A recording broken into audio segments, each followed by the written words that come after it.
Hello friends, स्वागत है आपका आपके अपने YouTube channel the knowledge train में। आज हम लेकर आए हैं पर्यावरण का एक बहुत ही महत्वपूर्ण टॉपिक, जिसमें हम पढ़ेंगे कृषि से संबंधित क्रांतियाँ। ये आपके UP TET, C TET, super TET और अन्य प्रतियोगी परीक्षाओं में समान रूप से उपयोगी है। आइए शुरू करते हैं। पहला है हरित क्रांति। इसका संबंध खाद्यान्न उत्पादन से है। श्वेत क्रांति, इसका संबंध दुग्ध उत्पादन से है।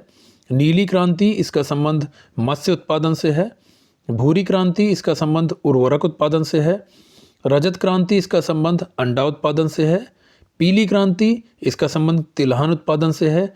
कृष्ण क्रांति या फिर काली क्रांति, इसका संबंध बायोडीजल उत्पादन से है। लाल क्रांति, इसका संबंध टमाटर या मांस उत्पादन से है। गुलाबी क्रांति, इसका संबंध झींगा मछली उत्पादन से है। बादामी क्रांति, इसका संबंध मसाला उत्पादन से है। सुनहरी क्रांति, इसका संबंध फल उत्पादन से है। अमृत क्रांति, इसका संबंध नदी जोड़ो परियोजना से है। और धूसर या फिर स्लेटी क्रांति, इसका संबंध सीमेंट से है। गोल क्रांति का संबंध आलू उत्पादन से है। और सूर्योदय क्रांति, इसका संबंध इलेक्ट्रॉनिक उद्योग के विकास के लिए है।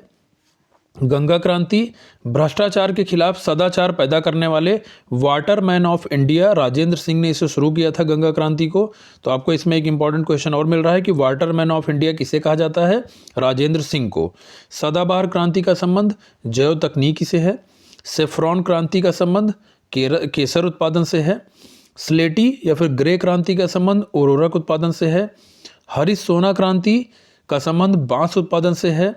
मूक क्रांति का संबंध मोटे अनाज के उत्पादन से है। परामनी क्रांति का संबंध भिंडी उत्पादन से है। ग्रीन गोल्ड क्रांति का संबंध चाय उत्पादन से है। खाद्य श्रृंखला क्रांति का संबंध भारतीय कृषकों की 2020 तक आमदनी को दुगना करने से है। खाकी क्रांति का संबंध चमड़ा उत्पादन से है। व्हाइट गोल्ड क्रांति का संबंध कपास उत्पादन से है। और NH क्रांति का संबंध स्वर्णिम चतुर्भुज योजना से है। ठीक है, इतनी क्रांतियों का संबंध किससे किससे है मैंने आपको बताया। अब हम लोग इससे संबंधित कुछ इंपॉर्टेंट पॉइंट्स देख लेते हैं जो आमतौर पे हर बार एग्जाम में पूछे जाते हैं। जैसे हरित क्रांति शब्द का सर्वप्रथम प्रयोग अमेरिका के डॉक्टर विलियम गॉड ने किया था। अगला है विश्व में हरित क्रांति के जनक डॉक्टर नॉर्मन बोरलॉग हैं।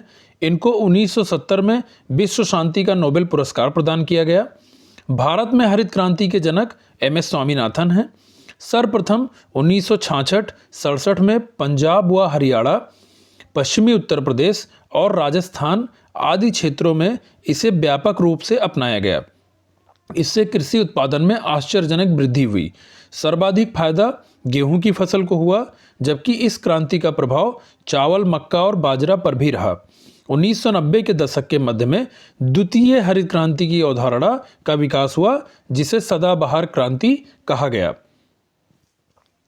और राष्ट्रीय कृषक आयोग का गठन सन 2004 में हुआ था। इसका मुख्यालय नई दिल्ली में है। हम लोग कृषि से संबंधित बात कर रहे हैं तो ये इंपॉर्टेंट हो जाता है। अगला है श्वेत क्रांति का जनक किसे कहा जाता है? तो डॉक्टर वर्गीज कुरियन को भारत में श्वेत क्रांति का जनक कहा जाता है। श्वेत क्रांति को सार्थक बनाने के लिए 1970 में ऑपरेशन फ्लड की शुरुआत की गई थी। और नीली क्रांति के फलस्वरूप झींगा मछली के उत्पादन में अत्यधिक वृद्धि हुई है। आंध्र प्रदेश के नेल्लौर जिले को भारत के झींगा मछली की राजधानी कहा जाता है। ठीक है, अगला है कि ये देखिए जो जोत वाला क्वेश्चन है, ये बार बार प्रश्न पूछा जा रहा है एग्जाम्स में, तरह तरह के एग्जाम्स में आ रहा है कि 1 हेक्टेयर से कम भूमि वाली जोत को सीमांत जोत कहते हैं। 1 से 2 हेक्टेयर भूमि वाली जोत को लघु जोत कहते हैं। 2 से 4 हेक्टेयर भूमि वाली जोत को अर्ध मध्यम जोत कहते हैं। 4 से 10 हेक्टेयर भूमि वाली जोत को मध्यम जोत कहते हैं। और 10 हेक्टेयर और उससे अधिक जोत वाली भूमि को बड़ी जोत कहते हैं। ठीक है, ये सारे पॉइंट्स मोस्ट इंपॉर्टेंट हैं। इससे एक आध क्वेश्चन जरूर फंसेगा आपके पेपर में। ठीक है, इसको ध्यान से नोट डाउन कर लीजिए और अच्छे से समझ लीजिए। फिर मिलते हैं अगले वीडियो में नए टॉपिक के साथ। धन्यवाद।